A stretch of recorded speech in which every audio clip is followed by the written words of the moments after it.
What happened to the Brazilian national team? Is it the players' fault? Is it the coach's fault? Or is the CBF responsible? How can a country that has 5 World Cups not win anymore?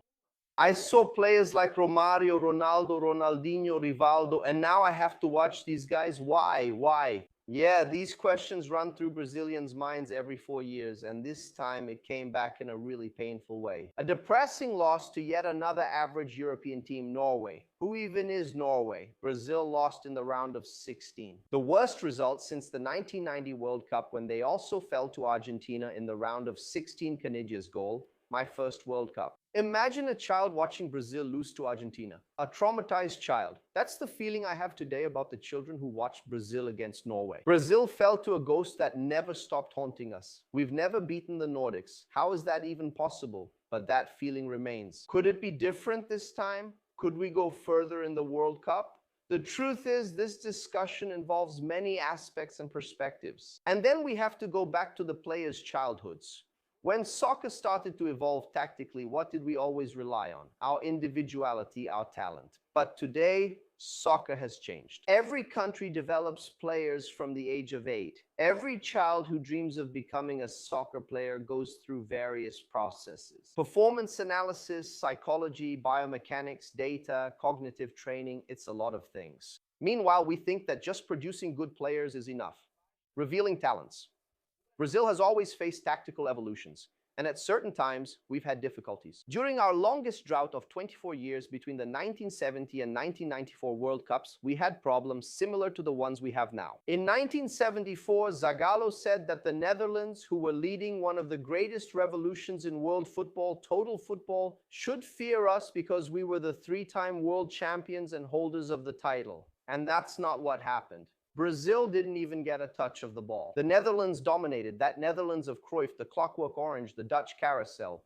Unfortunately, in that game, we had to resort to rough play. In 1982, Enzo Bearzot's Italy played the game the match demanded. 3-5-2, which often turned into 5-3-2, exploited the spaces left by the team.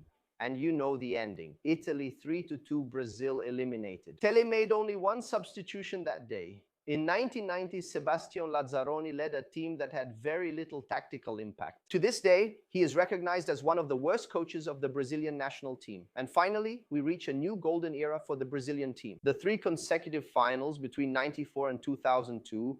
But let's remember the players, the caliber of players we had. Look at the talent. Romário, Bebeto, Ronaldo, Rivaldo, Ronaldinho, Roberto Carlos, Cafu. There were so many great players, only top football stars, an incredible generation. So, from time to time, we have a generation that makes a difference. Just to compare, like Spain in 2010 with Xavi and Iniesta. And then we can look at Germany in 2014 with Toni Kroos, close. In 2018, France, even up to the present day. For practically a decade, France has been dominating. 2 consecutive World Cup finals, possibly going to a third, breaking records. From time to time, we have to accept that there are these outstanding players. Just like Messi, who also managed to win his World Cup. We had our own generation. We need to accept that we no longer have those players who make that kind of difference. But for the individuality of the stars to shine, European soccer had to evolve a lot. Nowadays, everyone knows exactly what they have to do without the ball. And with the ball. They know when to push the lines up, when to drop them back, when to press. Meanwhile, Brazil still relies a lot on inspiration. There's a lack of hard work and too much dependence on inspiration. How many times have you heard a friend or relative say, "Bail us out, Vini. Bail us out, Neymar. Bail us out, Ronaldinho"? It wasn't necessary because Ronaldinho, Ronaldo, Romario, and Bebeto would bail us out. The reality is that champion teams don't work like that. Spain, France, and Germany have a game model. Brazil spent the last 3 World Cups getting knocked out by teams that needed to have a signature style, goals. Brazil lost World Cups. Soccer missed out on great work in their career. Croatia, with a generation that came close, with Modric, Perisic, Kovacic, and now Norway, which hadn't been in a World Cup for I don't know how many years. By the way, I remember well in 1998, and Brazil lost 2-1 in the group stage to Norway. Yes, of course, those teams had good players. Belgium had Hazard, Kevin De Bruyne, Lukaku. Croatia had Modric, the best in the world, as I said here, with Kovacic, Perisic, Mandzukic, a good group of players. Norway has Haaland, but all of them have an identity. Tell me, what is Brazil's current identity? Or rather, what has been Brazil's identity? Brazil's style of play over the last 20 years, losing the technical advantage has brought a big problem. We stopped producing strong teams. In Europe, elite clubs have been planning their seasons for a long time. Top clubs hand over projects to their managers.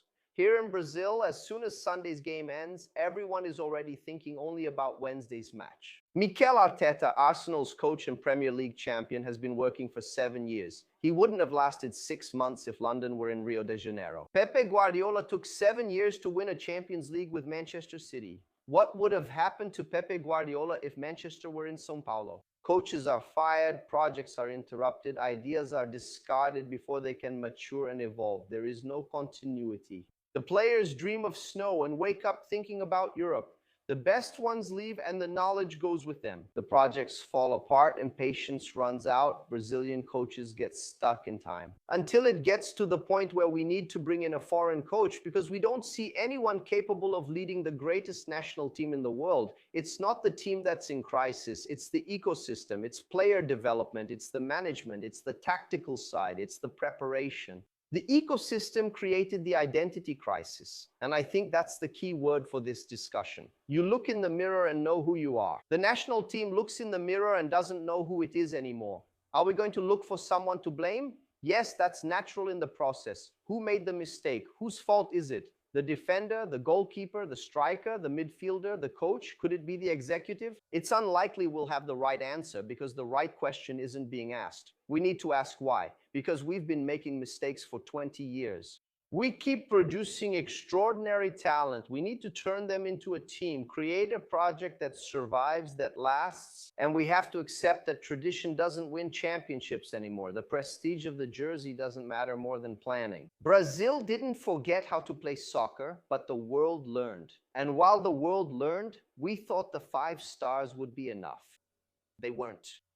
We taught the world how to play soccer, but maybe now I think it's the perfect time for us to start learning again. The end.